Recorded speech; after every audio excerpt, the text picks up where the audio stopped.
ఏం గొడవ చేయలేదుగా? చేయలేదు సార్. రేయ్ దిగండ్రా. కేకే రండి.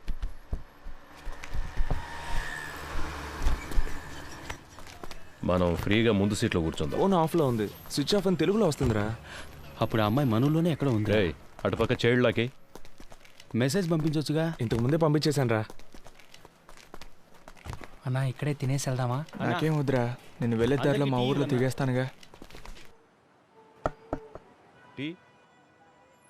I feel it's a mistake sir. కోర్టులో సరెండర్ అయిన కేకేని మన మనుషులతో కిడ్నాప్ చేయించాం. ఎవరు చేశారు? హోమ్ మినిస్టర్ ఇన్స్ట్రక్షన్స్ ఇస్తే మనమే చేశామని anybody can guess sir. Media దీన్ని ఇష్యూ చేస్తే గవర్నమెంట్ తప్పుకుంటుంది, మనల్ని బలిపశువులు చేస్తారు సార్. అపోజిషన్ లీడర్ ఫోన్ చేసి కేకే ఎలా ఉన్నాడని అడిగారు సార్. కేకేనే ఆయన ఆడిటర్. ఆయన పవర్లోకి వస్తే మనకేం కావాలన్నా చేస్తారు సార్. నాకే చాలాసార్లు పర్సనల్గా హెల్ప్ చేశారు సార్. డబ్బు నీళ్ళలా ఖర్చు పెడతారు. నువ్వు అతనికి నమ్మిన బంటు అని నాకు తెలుసు. ట్రాన్సాక్షన్ అంతా సూపర్గా ఉంటుంది సార్. ఓకే అంటే మీరు ఇన్వాల్వ్ కాకుండా నేనే పూర్తి చేస్తాను. రత్నం, గవర్నమెంట్కి పనిచేయడానికి జీతం తీసుకుంటున్నాను. You may go now.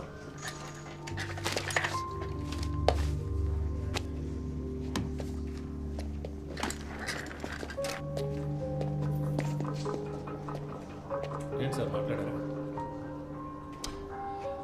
అర్థం చేసుకోవడం లేదు. అపోజిషన్ పార్టీయే పవర్లోకి వస్తుందని మనమే రిపోర్ట్స్ ఇచ్చాం. వాళ్ళకి ఫేవర్గా ఉంటే మంచిదని చెప్పు.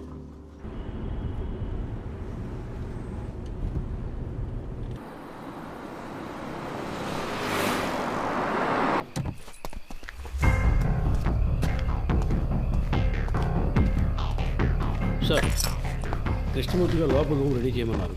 కేకేని తీసుకుని వస్తున్నారు. కోర్టులో సరెండర్ అయిన మనిషిని ఎలా ఎత్తుకొస్తారు? ఎవరో మన ఊరు కుర్రాళ్ళు అరువుతో చేయించారు సార్. అన్నా, ఆ జంక్షన్ దగ్గర కాస్త ఆపన్నా.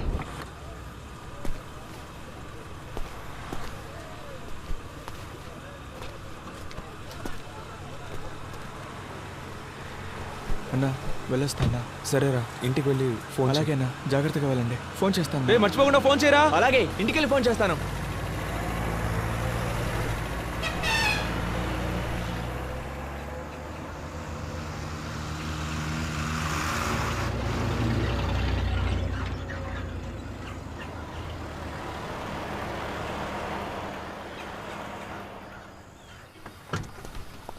ఎరా ఇంకోడేడి? వచ్చే దారిలో వాడులో దిగిపోయాడు సార్. జాగ్రత్తగా పోండి. రేయ్ ఆ కేకే సంగతి ఎవరితో మాట్లాడకండి, వెళ్ళండి.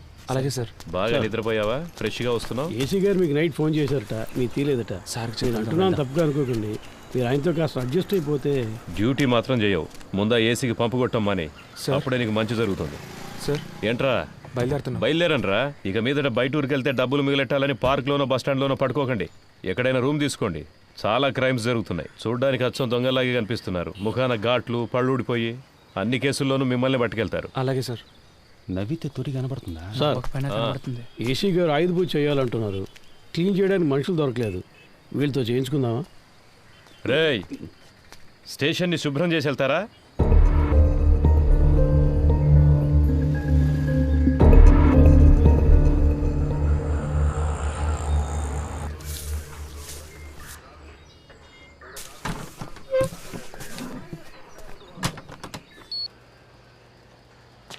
కూర్చోండి సార్.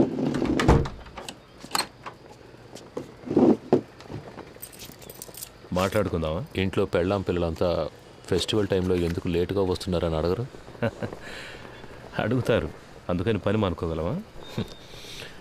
ఈ ప్రాబ్లం రాకూడదనే నేను పెళ్ళే చేసుకోలేదు. అందుకేగా ఒకే టైంలో 3 గర్ల్ ఫ్రెండ్స్ని మెయింటైన్ చేస్తున్నారు. 3some 4some.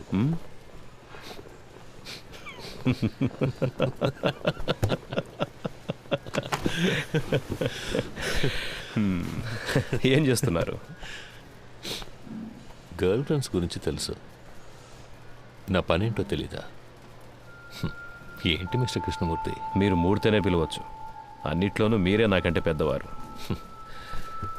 మీరే నన్ను కస్టడీలోకి తీసుకున్నారు, మీరే పెద్దోళ్ళు. అలాంటిదేం లేదు, నేను సాదాసీదా ఇన్స్పెక్టర్ని. మీరంటే మీరు మాత్రమే కాదు, ఈ సిస్టమ్ చాలా పెద్దది. మనం ఒట్టి పాన్సే. ఇప్పుడు మన మధ్య ఒక గేమ్ స్టార్ట్ అయింది. ఇది ఎవరి కోసం ప్రారంభించిన గేమో నాకు తెలుసు.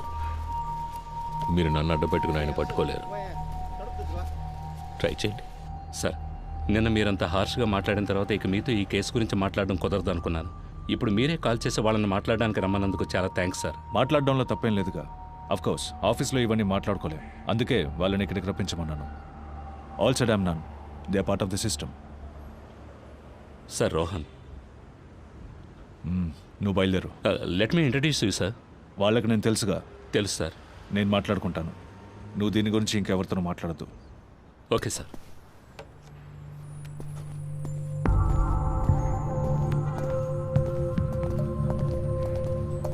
Hi Rohan. Hi sir, this is Frank. Hi Frank. అన్నీ మాట్లాడారా? అన్నీ మాట్లాడాను. దేనికి వరే కాకండి, వెళ్ళి మీట్ అవ్వండి. Yeah. వెళ్ళండి.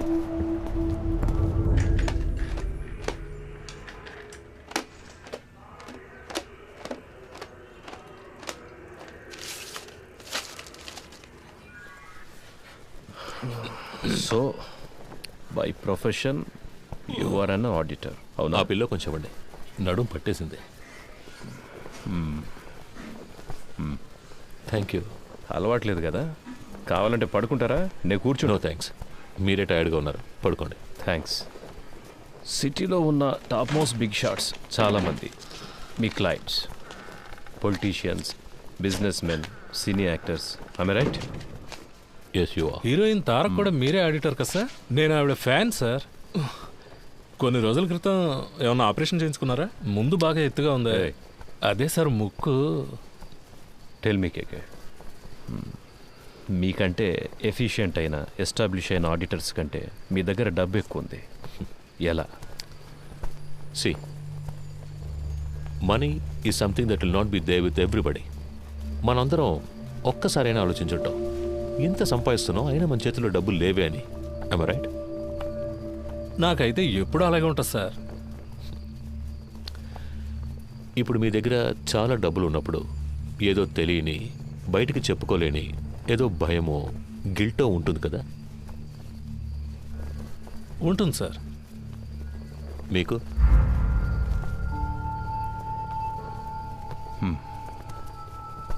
ప్రపంచంలో ఉన్న మతాలన్నీ కూడా డబ్బు దాచుకోవడం తప్పు అనే మైండ్కి నేర్పిస్తాయి.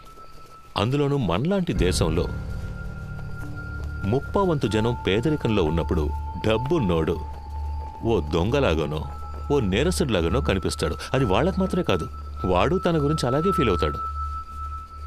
ఆ ఫీలింగ్ కాస్త అన్బేరబుల్ అయ్యేటప్పుడు he chooses to lose his money. ఆ గిల్ట్ లేనివాడు, తన కష్టాన్ని గౌరవించేవాడు, డబ్బులు దాచుకోవడం సిగ్గుపడే విషయం కాదు, it's a token of appreciation అని తెలిసిన వాడి దగ్గరికే డబ్బులు వచ్చి చేరతాయి. దాన్ని గిల్టీగా దాచిపెట్టుకోకూడదు, డబ్బుని సెలబ్రేట్ చేయాలి. ఎలా? పార్టీలనే పేరు మీద మీరు చేస్తుంటారే అలాంటి సెలబ్రేషన్సా? సార్ బాత్రూమ్ బాగా మురిగ్గా ఉంది, కొంచెం యాసిడ్ ఇచ్చారంటే. సో మీరు హెల్ప్ చేస్తున్నారు? Yes, I do help my friends. ఇద్దరు ఫ్రెండ్స్ని మీట్ చేయించడం, అందులో ఒక ఫ్రెండ్కి కమిషన్ తీసి ఇవ్వడం, ఆ కమిషన్ను విదేశాల్లో ఇన్వెస్ట్ చేయించడం, విదేశీ కంపెనీలకి ఇక్కడ స్థలాలు కొనిపించడం,